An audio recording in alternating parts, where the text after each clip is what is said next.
అందరికీ నమస్కారం.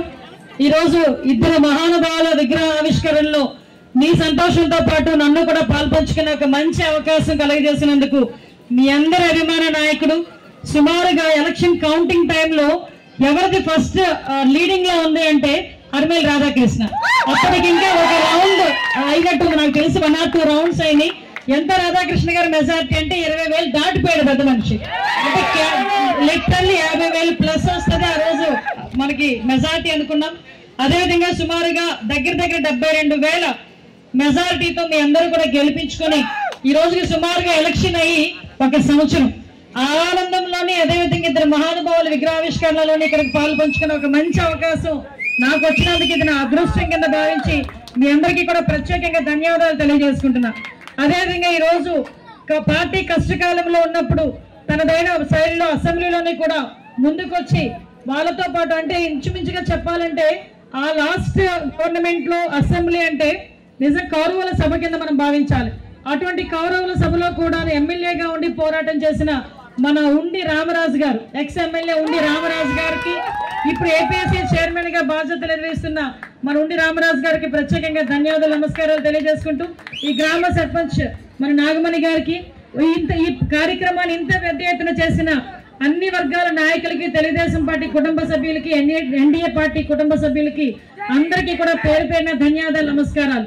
ఇంత టైం అయినా కూడా ఎక్కడ కూడా అలసిపోయినా చెమటలకు కారిపోతున్నా కూడా మా నాయకుల తాలూకా విగ్రహావిష్కరణలో మేము పాలు పంచుకుంటామని ఇక్కడికి వచ్చిన చిన్న పిల్లలు, ముఖ్యంగా మహిళలు ఇక చూస్తే ఆ ఉత్సాహానికి అసలు ఎక్కడ కూడా లేకుండా, దాని దగ్గర పులిస్ స్టాప్ లేకుండా వచ్చిన దగ్గర నుంచి రాధాకృష్ణ గారు, అనిత గారు, ఇప్పుడు అనితక్క అంటున్నారు, ఇందాకంటే అనిత గారు అన్నారు అని చెప్పి మమ్మల్ని అందరినీ ఉత్సాహపరుస్తున్న నా సోదరులందరికీ కూడా మరొకసారి నేను ధన్యవాదాలు తెలియజేసుకుంటూ, మీ అందరికీ తెలుసు ఈరోజు కూటమి గవర్నమెంట్ 164 స్థానాలు రావటానికి ప్రధానమైన కారణం మీరందరూ ఆ రోజు ఓట్లేసి గెలిపించడం.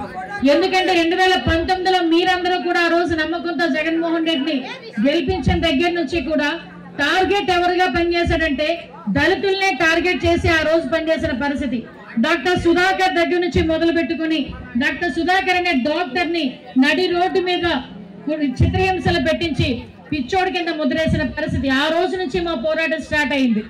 ఇక్కడే ఎమ్మెల్సీ అనంతబాబు డ్రైవర్ సుబ్రహ్మణ్యాన్ని చంపి తీసుకెళ్లి డోర్ డెలివరీ చేసిన పరిస్థితి.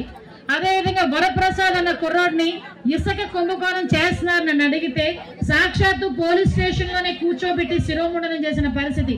డాక్టర్ అనిత రాణి అని ఒక ఆవిడ్ని ఇది ఎందుకు జరుగుతుంది, అన్యాయం జరుగుతుందని ప్రశ్నిస్తే ఆవిడ్ని లైంగికంగా వేధించిన పరిస్థితి, ఆవిడ్ని శాఖాపరంగా వేధించడం, అదేవిధంగా ఆవిడకి ఫోటోలు తీసి చాలా ఇబ్బందులు పెట్టే పరిస్థితి తీసుకురావటం, ఇలాంటివి చూసుకుంటా పోతే ఎంతో మంది దళిత కుటుంబాలను అన్యాయం చేసి అదే దళిత ఓట్లతో గెలిచానని చెప్పుకునే పెద్ద మనిషి జగన్మోహన్ రెడ్డి అదే దళితుల్ని సర్వనాశనం జరుగుతున్నా కూడా ఎక్కడ నోరిపోయిన పరిస్థితి. మీకు విషయం చెప్పాలి, ఇందాక మన ఎమ్మెల్యేగా చెప్పారు నా మీద అట్రాసిటీ కేసు, అసలు ఎట్టి పరిస్థితుల్లోని దళితుల మీద అట్రాసిటీ కేసు పెట్టకూడదు. అలాంటిది అదే పులివెందుల్లో నాగమ్మ అని ఒక మహిళని అతి క్రూరంగా హత్య చేస్తే ఎందుకు జరిగింది, అన్యాయం జరిగిందన్న కుటుంబ పక్షాన్ని మేమందరూ వెళ్తే, నేను ఎంఎస్ రాజు గారు, బీటెక్ రవి గారు అందరూ వెళ్తే ఎంఎస్ రాజు గారి మీద నా మీద కూడా అట్రాసిటీ కేసు పెడితే అట్రాసిటీ కేసులో నేను కడప కోర్టులో కూడా అటెండ్ అయిన పరిస్థితి అంటే ఎంత దౌర్భాగ్యమైన పరిస్థితులు ఆ గవర్నమెంట్ లో ఉన్నాయో మనం చూసాం. ఈ రోజు ఇప్పటికి వచ్చిన తర్వాత ఎన్డీఏ గవర్నమెంట్ వచ్చే సంవత్సరం కరెక్ట్ గా మీరందరూ ఆశీర్వదించే సంవత్సరం.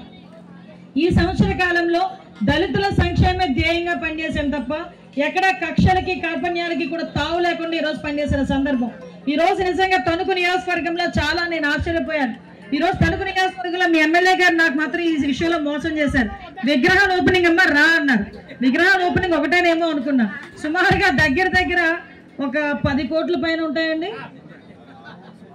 దగ్గర 6 కోట్ల పైన సంక్షేమ కార్యక్రమాలు, అభివృద్ధి కార్యక్రమాలన్నీ మీ నియోజకవర్గం మొత్తం 4 గంటల్లో తిప్పారు. నిజంగా చాలా హ్యాపీ అనిపించింది. విషయం ఏంటంటే ఇంతకు ముందు రోడ్లు వేసే నాదుడు లేడు, కాలువలు తవ్వే నాదుడు లేడు, మంచినీళ్ళు ఇచ్చే నాదుడు లేడు. అడిగితే కేసులు పెట్టేవారు, అడిగితే తిరిగి దాడులు చేసేవారు. ఇంకా మీ లాస్ట్ మీ ఎక్స్ఎమ్మెల్యే సంగతి మీకు తెలుసు. అతను నిజంగా చదువుకున్న మనిషో చదువు లేని దాన్ని ఇంకేమైనా పదాలు ఉపయోగించాలి, మనం వదిలేయాలి. అలాంటి వ్యక్తి ఆ రోజు ఆ టీడీఎస్ బాండ్లలో కూడా చాలా బోలీలు చేసి భారీ కుంభకోణాలు చేసి టీడీఆర్ కి సంబంధించి కూడా బాగా కుంభకోణం చేసి ఈ రోజుకి కూడా మీ అందరి చేత్కారాన్ని పొందిన వ్యక్తి. కానీ ఈ రోజు మీ రాధాకృష్ణ గారు సౌమ్యులు, చదువుకున్న వ్యక్తి, సంస్కారం ఉన్న వ్యక్తి, అవతల వాళ్ళని ఎలా గౌరవించుకోవాలో తెలిసిన వ్యక్తి, కష్టం తెలిసిన వ్యక్తి, ముఖ్యంగా చెప్పాలంటే పేదవాడి కష్టం తెలిసిన వ్యక్తిగా ఈ నియోజకవర్గంలో ప్రతి గ్రామంలోని కూడా మంచినీళ్ళు రావాలి, రోడ్లు వేయాలి, వాళ్ళకి వసతులు కల్పించాలి, ముఖ్యంగా మహిళలు అన్న వాళ్ళకి చేయూతను అందించాలి, ఆర్థికంగా నిలబడాలి అని ఈరోజు అనేక సంక్షేమ కార్యక్రమాలకి ఈ రోజు బీజం వేసి అవన్నీ కూడా ఈ రోజు మేము ప్రారంభోత్సవం చేసుకొని ఇక్కడికి రావడం జరిగింది. మీ అందరికీ తెలుసు, గౌరవ ముఖ్యమంత్రి గారు కుటుంబం అని పెట్టి మార్గదర్శనం ఏర్పాటు చేశారు. చాలా మంది అనుకుంటున్నారు ఈ బంగారు కుటుంబం అంటే ఏంటని. నేనే ప్రత్యక్ష సాక్షిని. మొన్న జగజ్జీవన్ రావు గారి జయంతి సందర్భంగా నందిగామలోని ఒక కుటుంబం, ఒక దళిత కుటుంబం ఇంటికి చంద్రబాబు నాయుడు గారు వస్తున్నారని చెప్పారు. ఓకే, ఒకసారి నేను చూద్దాంలే, నేను అక్కడికి వెళ్ళా. నిజంగా అంత పెద్ద మనిషి లోపలికి వచ్చిన తర్వాత ఒకటే ఒక గది, ఆ గది చిన్న వరండా ఉంది, ముందున ఒక చిన్న వంటగది ఉంది, చాలా చిన్న వంటగది. ఈ స్టేజ్ లోనే ఒక పావు వంతు కూడా ఉండదు ఆ వంటగది. సో అతను రాగానే మంచినీళ్ళు తాగారు. అమ్మ టీ తాగుదామా అని అడిగారు. నేను చూస్తున్నాను టీ అడుగుతున్నారా, అయినా ఏం చేస్తున్నారని. గబగబా చంద్రబాబు నాయుడు గారే వంటగదిలోకి వెళ్ళారు. అక్కడ వాళ్ళ అమ్మాయి వచ్చి చంద్రబాబు నాయుడు గారు కొంచెం సాయం చేస్తే టీ పెట్టారు. టీ పెట్టి ఆయన ఏదో కారులోంచి ఏదో కప్పులో తీసుకొచ్చి ఆ కప్పుల్లో తాగలే. ఆ కుటుంబం ఏ గ్లాసుల్లో అయితే తాగుతున్నారు అదే గ్లాసుల్లో వాళ్ళతో పాటు అందరితో పాటు టీ తాగి, అందులో నా అదృష్టం ఏంటంటే చంద్రబాబు నాయుడు గారు టీ పెట్టి నాకు కూడా ఇచ్చారు. ఆ టీ నేను కూడా తాగాను. తాగినప్పుడు మాట కూడా అన్నాను, సార్ ఎప్పుడైనా బోనమ్మకి ఇక్కడ టీ ఇచ్చారా అండి ఇలా తయారు చేసి అని అడిగాను. అంటే అది అదృష్టం కింద నేను భావిస్తున్నాను.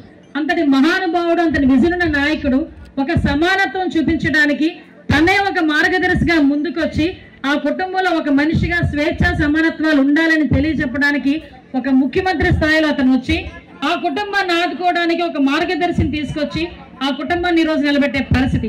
ఎందుకంటే జగజ్జీవన్ రావు గారి జయంతి సందర్భంగా, అంబేద్కర్ గారి జయంతి సందర్భంగా ఒక మెసేజ్ ఇచ్చిన పరిస్థితి కూడా మనం చూసాం. ఈ రోజు అంబేద్కర్ గారిని రాజ్యాంగ నిర్మాత కింద మనందరం కూడా కొనియాడతాం.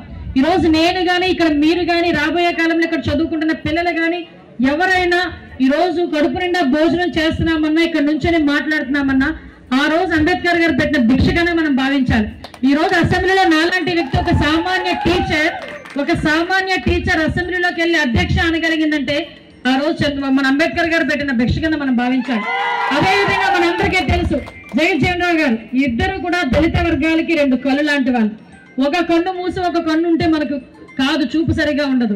రెండు కళ్ళు కూడా పని చేస్తేనే ఆ రెండు కళ్ళు కింద మనం భావించుకునే పరిస్థితి. ఈ రోజు నాకు చాలా ఆనందంగా ఉంది. ఎక్కడైనా ఏ దళిత వాడలకు వెళ్తే ఒక మూలేమో అంబేద్కర్ గారి విగ్రహం ఉంటుంది, ఇంకో మూలేమో జగజ్జీవన్ రావు గారి విగ్రహం ఉంటుంది.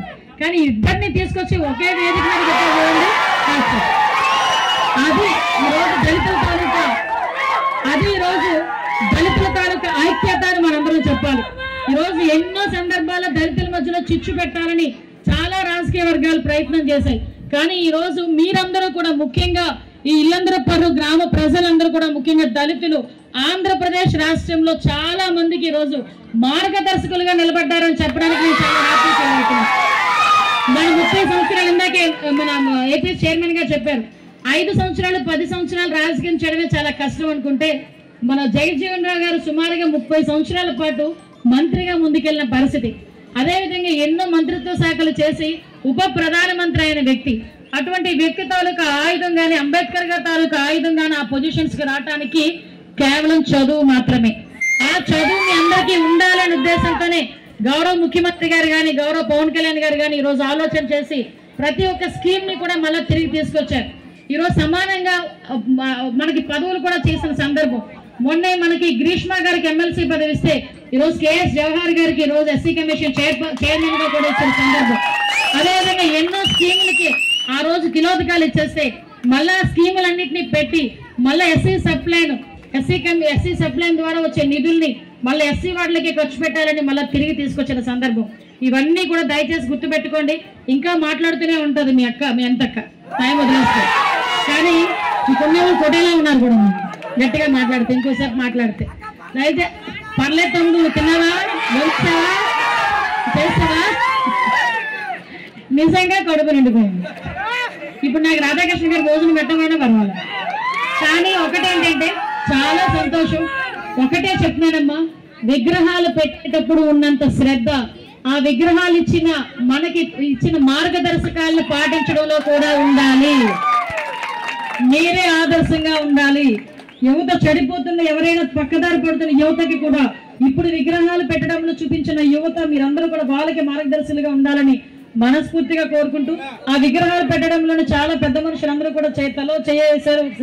మీరందరికీ కూడా మరొకసారి దళిత వర్గాల తరఫున, రాష్ట్ర ప్రభుత్వం తరఫున, ఈ ఎమ్మెల్యే గారి తరఫున కూడా ధన్యవాదాలు, నమస్కారాలు తెలియజేసుకుంటూ సెలవు తీసుకున్నానమ్మా. జై హింద్.